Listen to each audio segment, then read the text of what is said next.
Hey guys, welcome back to Zero Typology. I've got another typing that virtually no one has asked for. I just became curious about this guy, Andy Dick, because I remember him from maybe the early 2000s, back when I used to watch a lot of like Comedy Central or whatever. He was always like very flamboyant, a little too obnoxious, just a little tiny bit.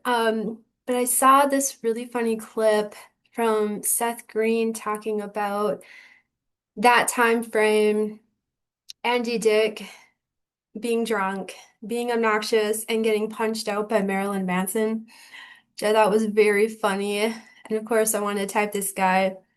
And like right away, excuse me, visual typing, this guy looks like a seven. Like Enneagrammer, the EU describes sevens as having either like a childish face or a face like a toucan. And I think he definitely has like a toucan looking face. Like a lot of excitement, a lot of like high energy. I think you need that if you're going to be doing like a lot of skits, a lot of improv. And I was watching some videos about other people's experiences with him because he has been around Hollywood for a really long time.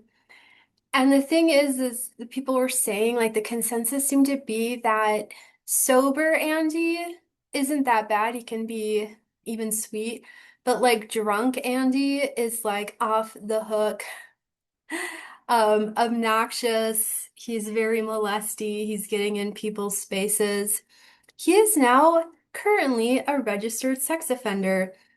And I didn't want to look at any interviews from him recently because the one that I did see, he was clearly intoxicated, and this guy is not losing.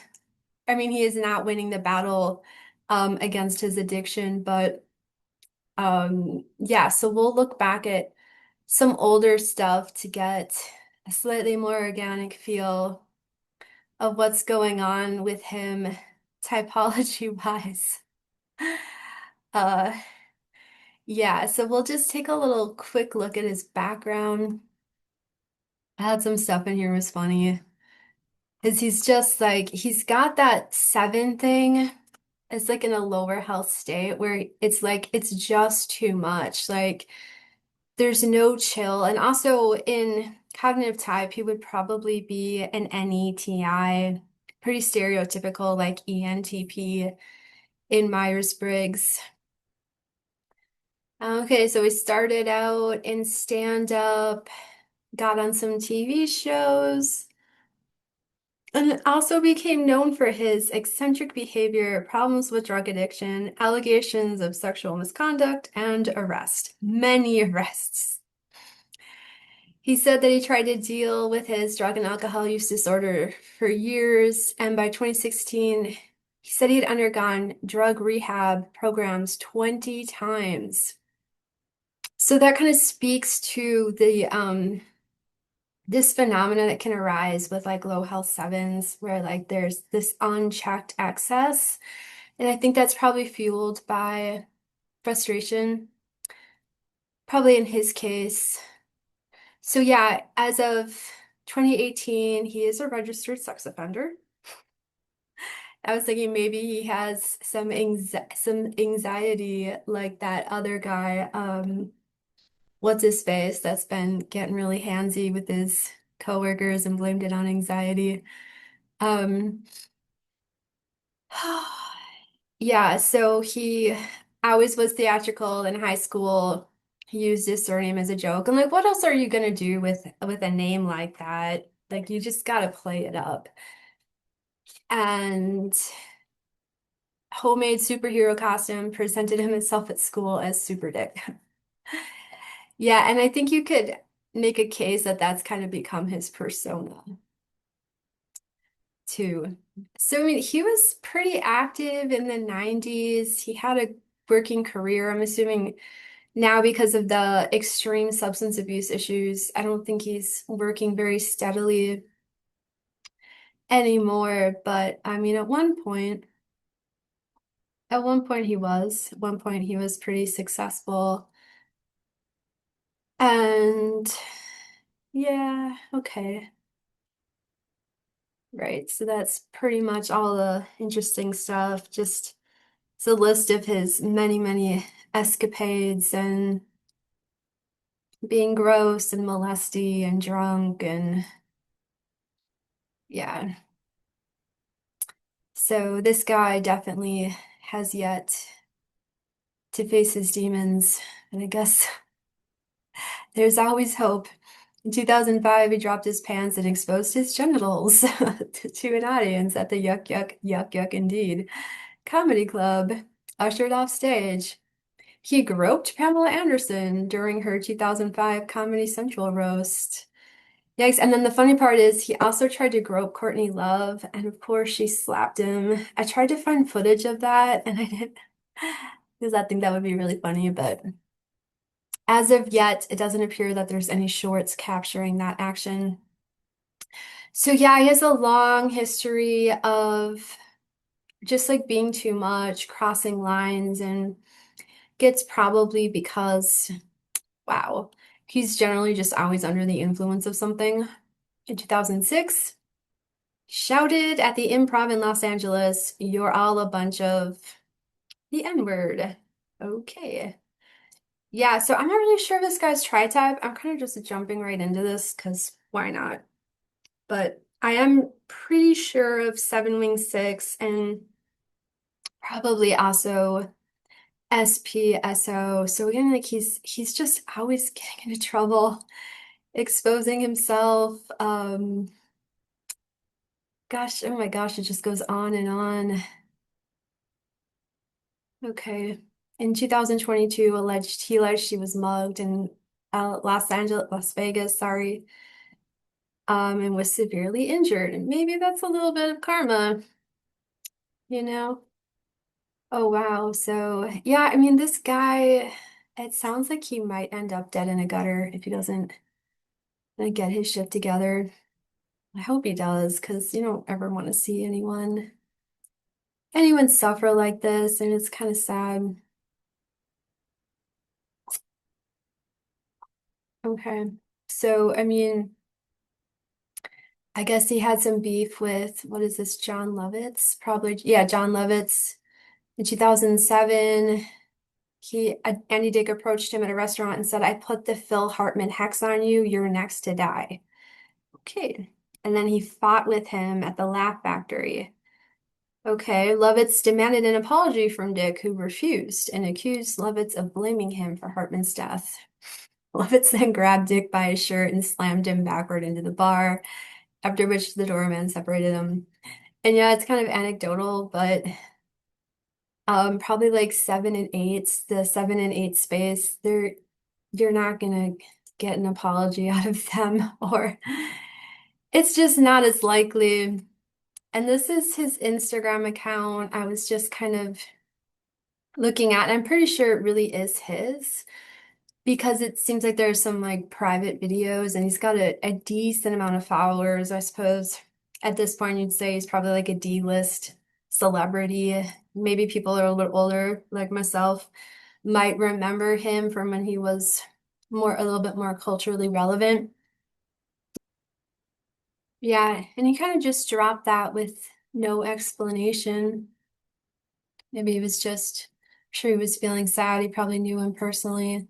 Here we go. We're going to get into the ground here with this potato plant. Supposedly it was a seed. And let's see. Hey, here we go. No wonder it was pushing up. Let's see what's there. Let's see. Well, there's one potato right there. Look at the size of that beautiful potato. Let's see if there's any more that pushed up out of the ground here. Oh, look at this. He's like really excited about his potato crop. Okay.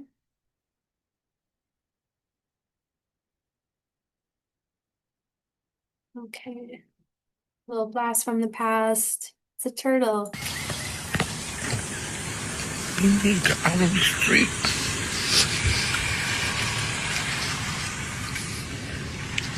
Here, you're heading this way, so go up there. Okay, guys, he stopped to rescue this little turtle, so he's not a complete monster. Sludge Father up here says, I'd hide in my shell too if I saw Andy Dick coming my way. Surprised you didn't rock a line off its shell. Yeah.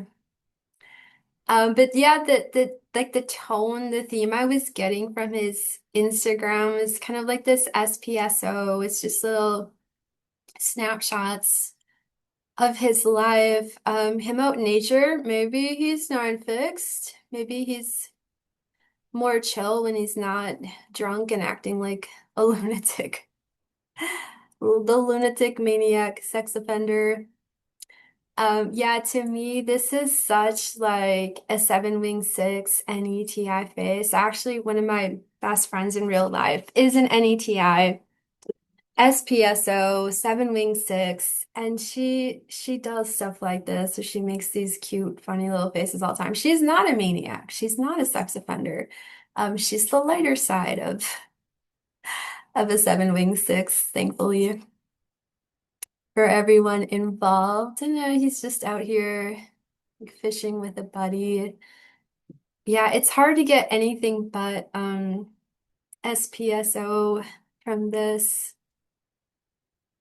A very funny actor with two first names, Andy Dick.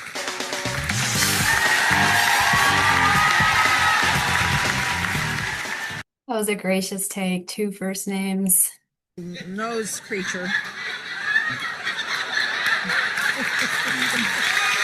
don't have to do anything if you have Andy Dick around, do you? How does that feel? Not good. Does not feel good. Don't. You know, there might be something sharp in there. I suggest please don't drill on this pumpkin right now. And B, don't wear it ever. It's hurting the top of my head. How?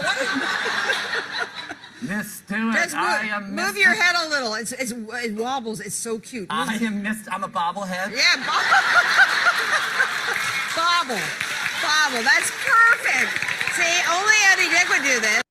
Okay, yeah. I mean, it's kind of cute. It's kind of wholesome. Back before his life took a severe turn for the worst. Definitely like seven wing six, coded hamming it up stuff. Just trying to bring the chaos and the fun to Martha Stewart. I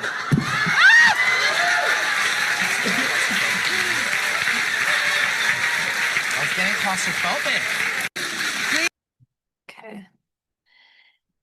And then he's with his girlfriend. Okay. Oh, she's really pretty.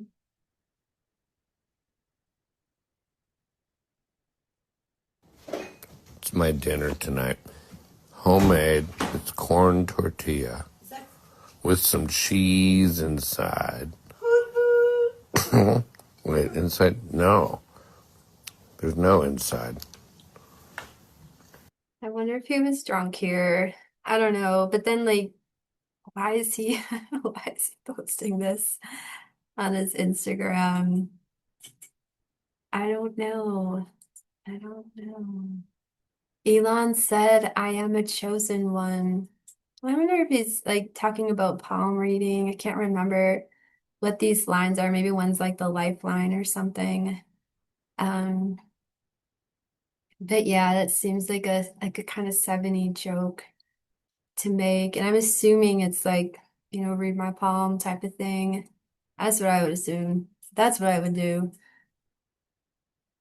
Okay. Yeah, just being theatrical and weird. Um,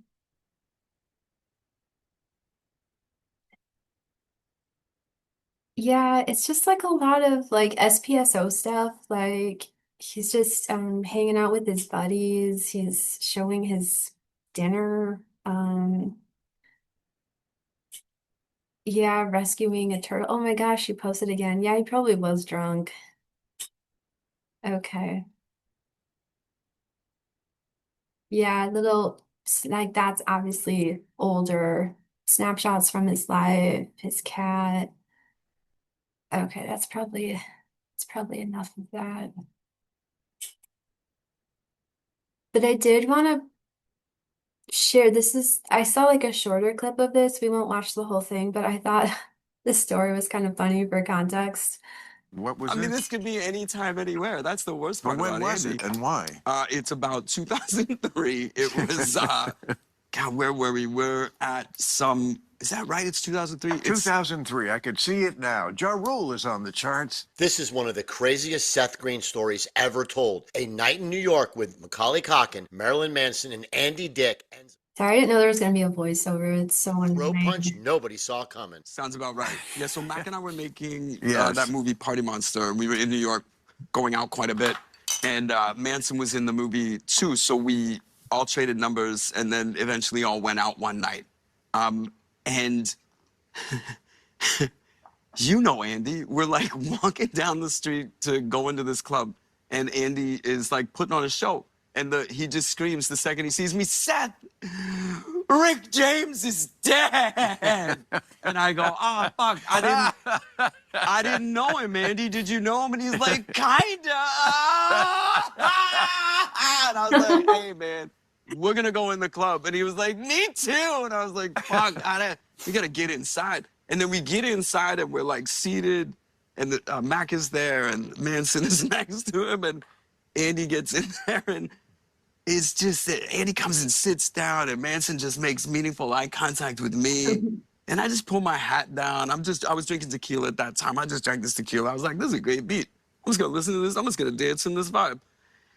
And then I see it's this, and I saw it so clearly. Okay, it's Andy tries to talk to Mac and then tries to talk to Manson. I talked to who? He's Mac, Macaulay Culkin. He tries to talk to Mac. He like turns to Mac and he goes, And Seven Wing Sixes do talk a lot, a lot, a lot. Macaulay Culkin was there. Only Seth Green could casually drop Macaulay Culkin in the middle of this story. It's like, no big deal. yeah, we just made this movie together, so we're spending a ton of time together. Yeah, he's an adult, 2 kids. I know. You know. I just do that when the poor guy.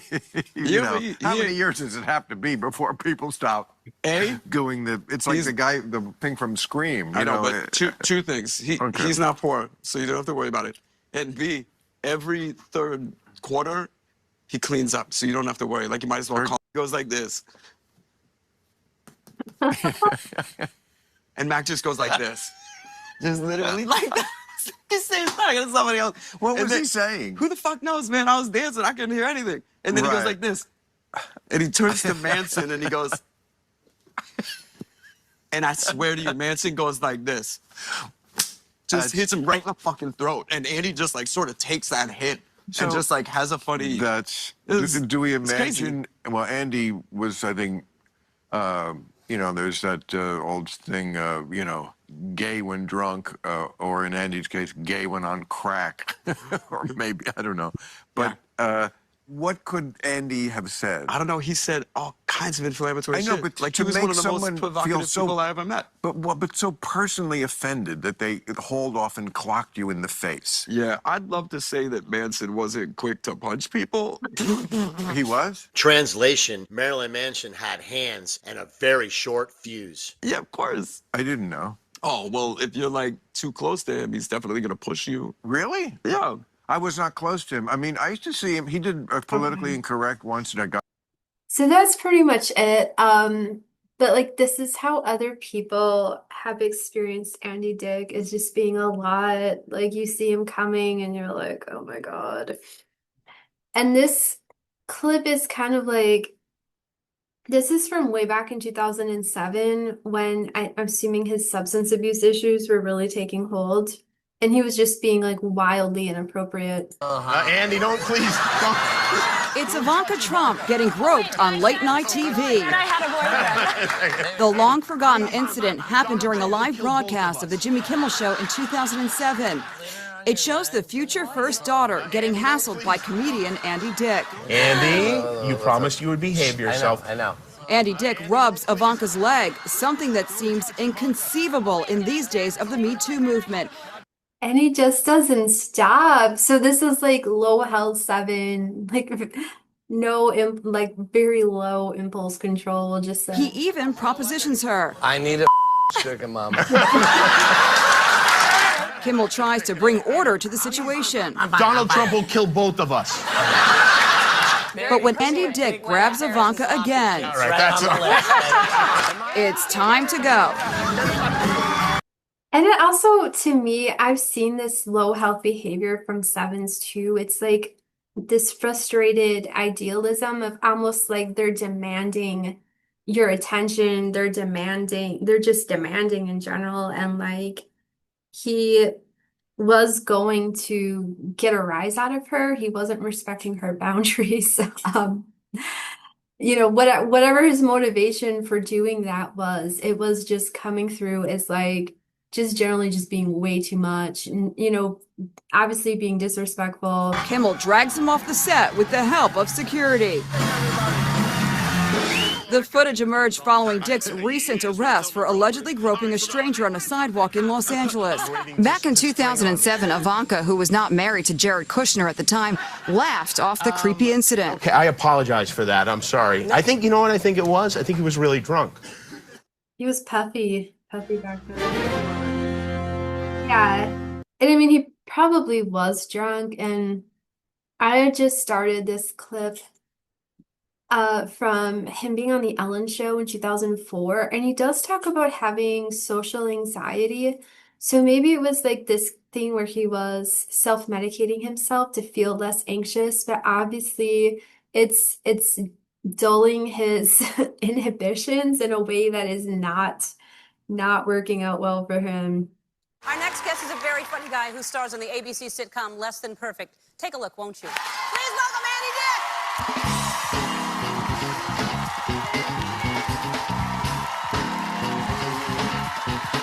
I hope this doesn't get copyrighted.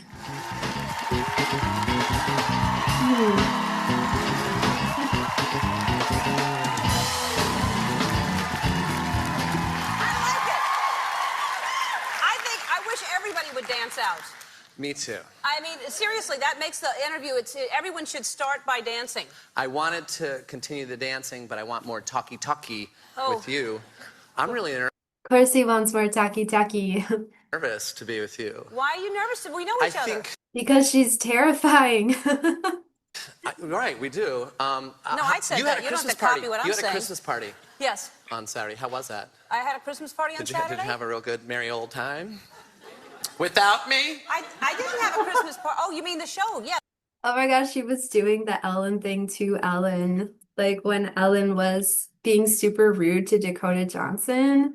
And I think that started like the dominoes falling, like people like getting online to expose what a hag she is. Yeah, the staff had a party. Whatever. I would have brought you had I been Don't worry, able to... we don't, you know what? Let's not, let's not start the whole thing by fighting. Did I hurt your feelings? It's not a big thing. You were so hilarious. I'm a huge fan, and I've been a fan for a long time. I love you. I mean it. Thank you. What I was going to say, but I'm trying to, I'm constantly trying to turn over a new leaf, it seems. Yeah. There's only two sides.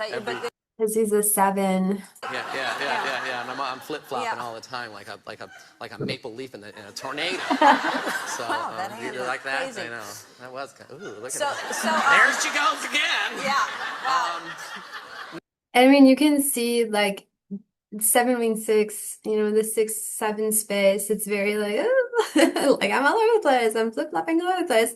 I do think he's a 7 though. No, but seriously, I have to be sincere with you just for a second because I've been thinking about you and being on this show, and it really is important for me to do a good job on your show. I've been on 1,000 million shows. Is that a number? Yes, 1,000 million. That's a real number, 1,000 Yes. million. And this one is important to me because what you do is so important, not just to me, but to everybody. Right? But I've been thinking about it. And I fleshed it out, and what it is like original, like laughter is an original creation from the universe or God or what have you, right? It's like just an original thing. Laughter in its purest form is just an awesome thing.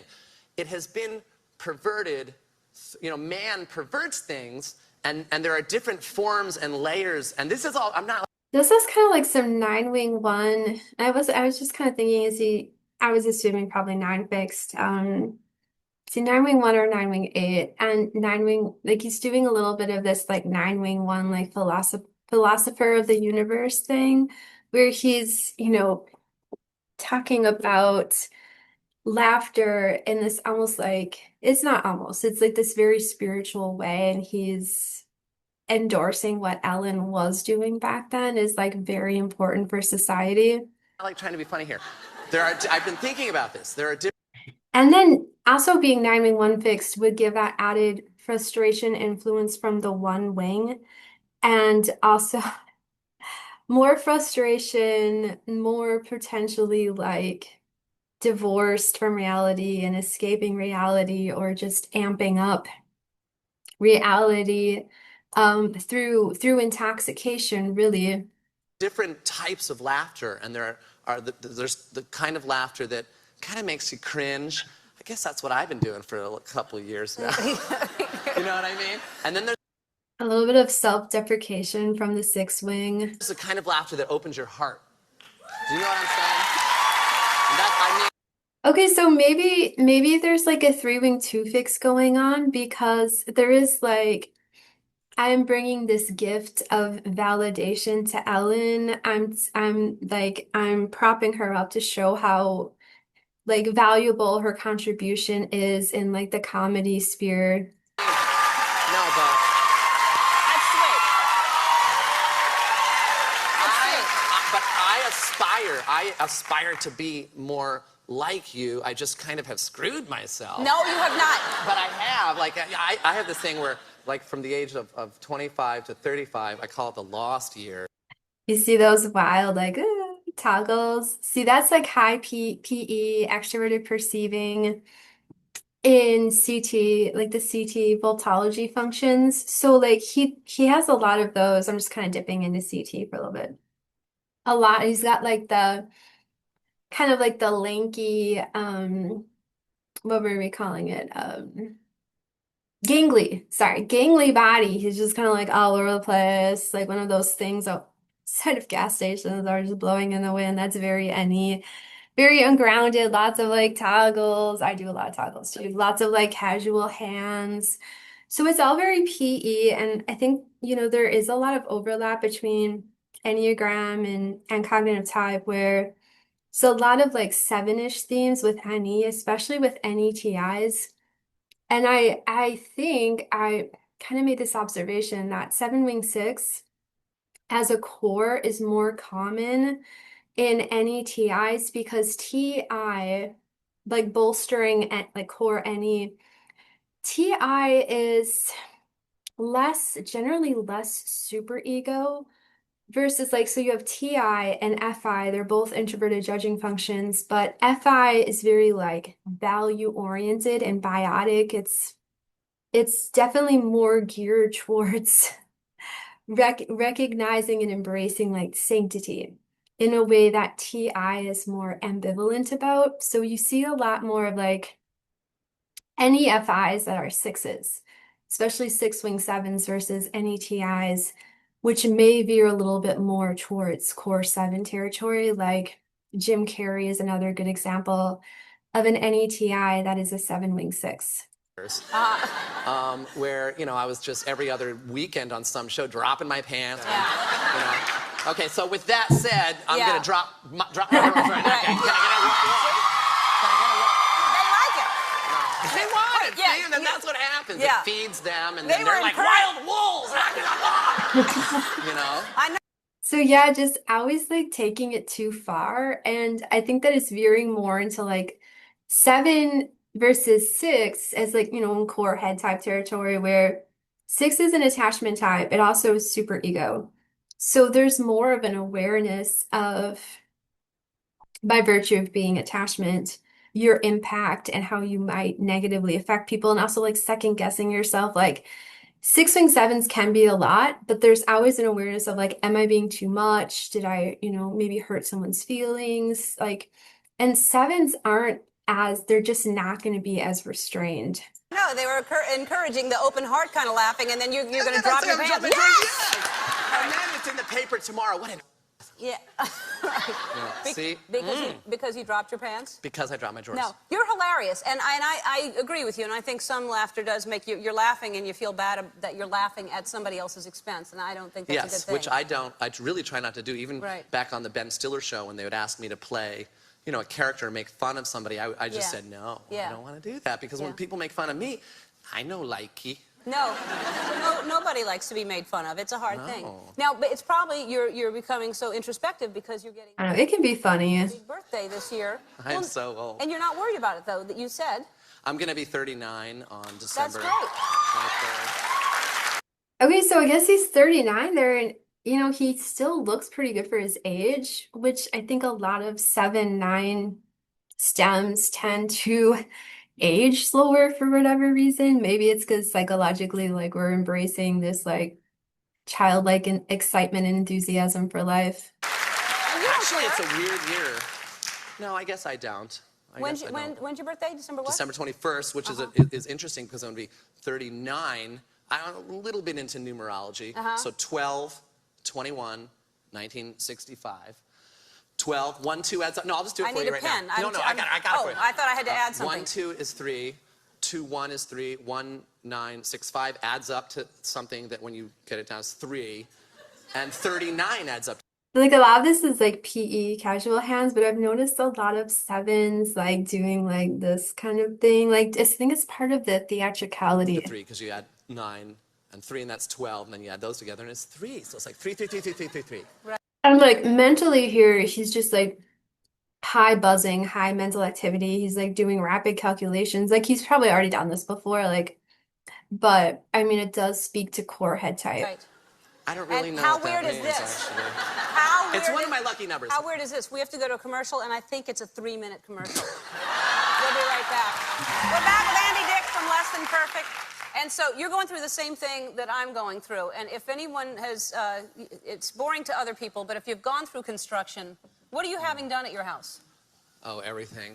Like a facelift. I'm probably going to need a little something. I was thinking of stapling my neck back here. Just to get a little tighter in this area. So like very 7, very PE, any, like just kind of like all over the place. I'm doing everything. Oh, I need a facelift. Just like very scattered, very heady. You should have someone else do that for you. Don't do it yourself. So I bought this apartment building, and I'm just redoing all the units. And I've got this guy, Saul, who is like a little Mexican jumping bean. You know?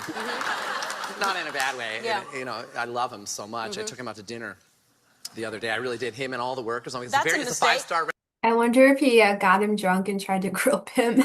restaurant. Why would he want to leave if you're taking him out to dinner? He's going to delay as long as possible. That's the thing. For a whole year now, he has 2 favorite phrases.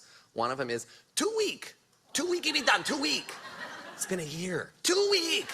And the other favorite phrase that he says all the time is, it's not my fault. It's not my fault.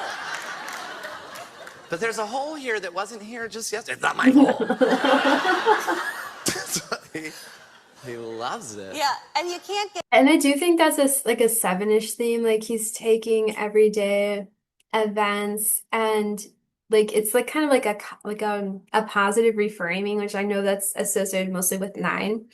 But he's seeing the humor, obviously. He's seeing the humor in this. He's not necessarily upset. He's just kind of turning it into a big joke and more material. Get mad because they always say, oh, it's the other guy, and they didn't show up, and there's nothing I can do. It's not my fault. Yeah, right. Do you always put vodka in? Because I asked for water. And Yeah. I'm trying not to drink. I know, but I thought you weren't ready for that yet. So, Less Than Perfect is on Fridays at 9:30 on ABC. We'll be announcing our giveaway winners. One more thing with Stevie Wonder right after this. That's the end of that. And then I thought we could look at one of his little comedy skits back when he was still working, still employable. Hello, welcome to Lifestyles of the Rich and Horny. I'm just kidding. No, I'm not. Come on inside. Whoa, watch your first step there. This is my wall of fame here. It's my gold record for Kiss Me Down South. And some family photos. Oh, look, Christina Aguilera. No surprise there since I'm related to her. Come on. Oh, Spunky. Oh, this is my dog, Spunky. He's a Cocker Spaniel. I love Cocker Spaniels with an emphasis on the Spunky, bad dog. Who's sniffing around in my bedroom? You nasty person with a camera.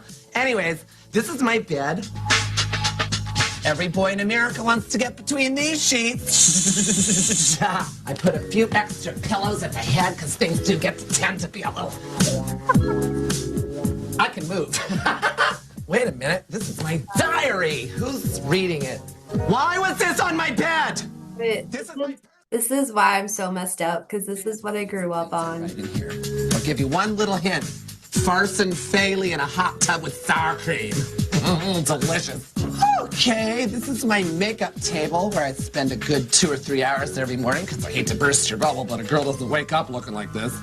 So I have to use a little base, a little concealer, double concealer, lip cream, clarifier, daily scrub. Concepcion, what are you doing? Get up, we're filming, we're doing cribs. No, you're not. Dust this, dust it. Don't drop that! Dust and clean. I'm begging you to please clean. Go clean. Not in this room, we're filming in this room. Sorry about her, I'm very sorry. Ow! Anyways, this is the living room. Powder, this is the powder I use down there. Secret. Maybe I'll let you guys sniff it later. And I'm just guessing, I'm going on a limb, but I bet he's like literally just improvising almost all of that. So it's like that kind of like chaotic, unhinged energy of Seven Wings Six. And then there was one more video. Wanted to show you guys. I must have accidentally closed out of it.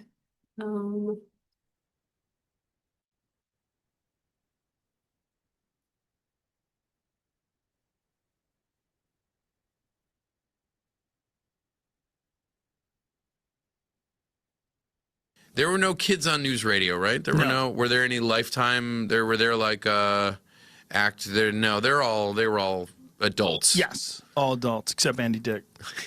Andy Dick's just whatever he is. Yeah.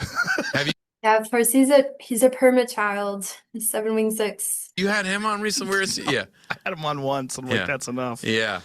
Yeah, I ran him at the Comedy Store the other day. He well, not the other day. He's banned now. Is he banned again? Yeah, he licked Earl Skakel's face, and there's drunk Andy, and when drunk Andy's around, you just got to get the fuck out of there. Yeah. You know, you can tell the difference. It's two different guys. He's man. very aggressive. Yeah. He gets like bangs in the car window, and you're like, oh no, it's drunk Andy. Yeah.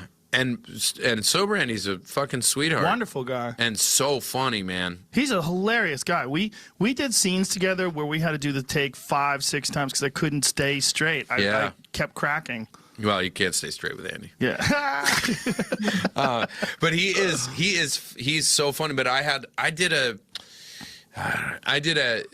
one of my first things I did a voice on American Dad, and they had me do Andy Dick. And I was so psyched to get a gig. You know what I mean? I was like, my favorite thing is not doing other comedians. Right. Like, there's some weird kind of code that I don't know what. Yeah, I know. You know what I mean? You feel like a dick. You feel like a dick. I try not to talk shit about comedians. It's like, I don't know why. It's like, I did it. It was one of my first gigs. It was like, oh, cool. I got to be on American Dad. I did Andy Dick.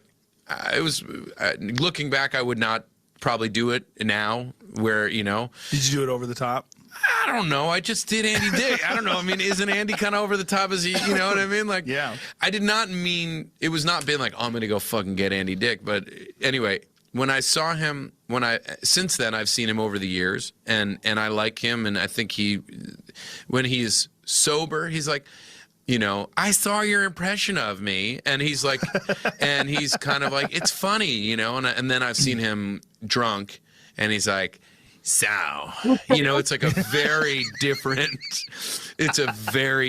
version of it. And I'm like, but, you know, but I get it, man. If someone did a fucking impression of me on some animated show, I don't know. I'm like, no, I'll do the impression of me. Let me control my narrative here. I think you got to take your lumps. I guess so. If you're dishing them out, you got to take your lumps. Yeah. Yeah.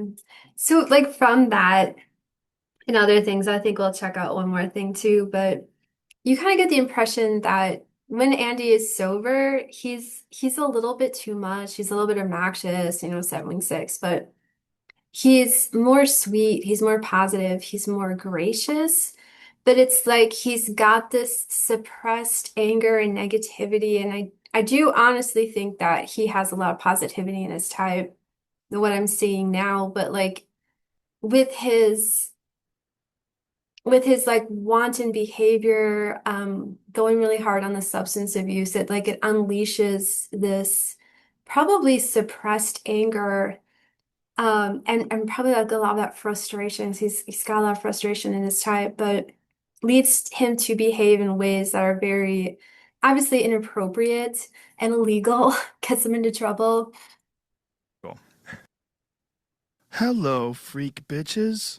Dude, and that's why it's like I get furious about the people that misrepresent themselves a lot more than the like. There's all these scandals in Hollywood now, and it, you know, the Spaceys and the Weinsteins of the world are so much more dark and evil than like, you know, there was that scandal with Andy Dick, and I like Andy Dick. I'm like, the dude's an obvious dick grabber, and he feels bad about it, and he fucking just wants to get punched. When they asked him, what did he say? What was his initial? What was his initial comment? It was something like. It's like kissing and licking is what he does. He's been doing it for something like that. No, misbehavior is his middle name, or oh yeah, misconduct is my middle name. And they knew what they're signing up for or something. Yeah, yeah. That, you know, they were upset. They fired him from an indie film because of sexual misconduct. By the way, I hate to be cynical because I don't want to say that anybody wasn't victimized, but if I was running an indie film that was so fucking stupid, I hired Andy Dick. And I think there's like another point to be made here that in contrast to some of these more sly bigwig executives who got away with using their power to like be creepy with people, he was not sneaky, he was not sly. Like he's so flamboyant, he's not checking his impulses in real time. So like he's probably been arrested and gotten in trouble for like everything because I think it's motivated by like this very childlike impulsiveness. And if anyone would benefit from learning Enneagram and type structure, it would be this guy. Dick. Yeah. I might be the type of guy that would make a statement about Andy being Andy. Right. And just like, we're going to put our foot down. Enough. Capital E, capital N-U-F-F. Enough. And then, hey, if you want to see this film, it's going to be appearing at the Sunset Plaza and blah, blah, blah. It's a good move. It's at least gets people talking about something that they would never have talked about because Andy Dick hops into the river of speculation as to who's a molester. Yeah, but like for me, he's so much like. He's not a snake. Yeah, it's not like the snake in the grass where you're like, oh, that guy's misrepresenting himself. Bill Cosby. Exactly. Yeah. It's a dude who's like, oh, I grabbed a dick and got knocked out. Yeah, you know, he's just like a dick grabbed Mike grabber. Tyson's dick. Whoops. Yeah, he tried to grab my dick. I knocked him down, and then he apologized, and I was like, you're all good, man. I want to know how many times in his life he's been punched, punched, slapped, kicked, hit, arrested. And he's not learning his lesson. And I know that you're just freaked out. You get excited about weens, man. And Rita was like, oh, thanks for not really fucking up Andy Dick. And I'm like, he's vulnerable. It's about vulnerability, dude. It's like some people are just these vulnerable people. And like, I'm a giant. Like, he's not trying to, it's not about power. He just blacks out and grabs wieners. Yeah, but he's also like, in a different way than you, he's a perpetual button pusher. But it's not necessarily like the worst thing in the world to 7. be that button pusher, but that is what he is. Yeah, you know? yeah. It's like he's not as. And like kind of notice that the tone of this is like they're kind of like defending him. Like it's just him. And there's this sense that they are like infantilizing him. Like he's almost like this child that's this impulsive 13-year-old that is just blacking out and grabbing people's dicks because like it's just Andy. It's just what he does. You have to protect him.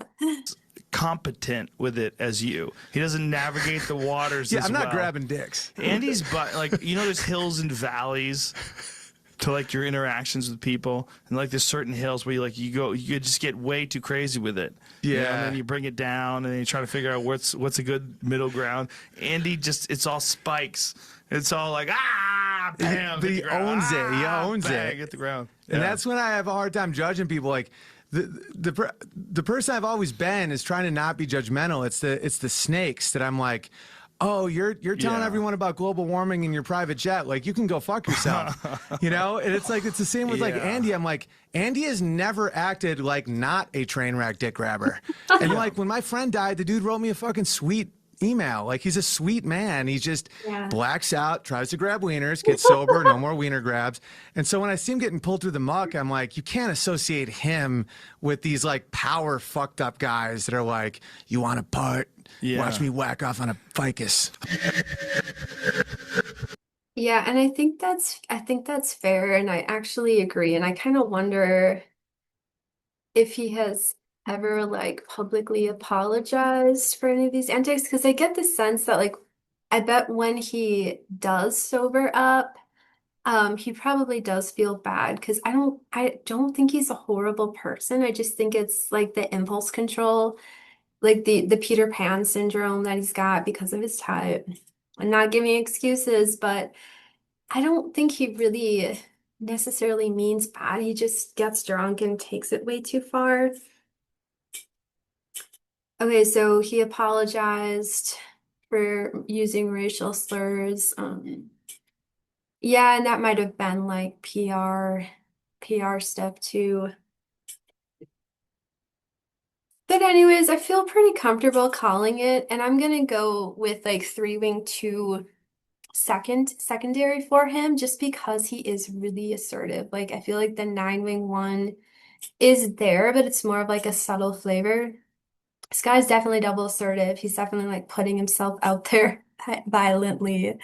Um, so we're gonna say Andy Dick, seven wing six, three wing two, nine wing one, SpSo, also NETI, NCT, and probably even a ENTP in Myers-Briggs. And guys, I hope you enjoyed that. Thanks for hanging with me, and I'll catch you guys next time. Bye.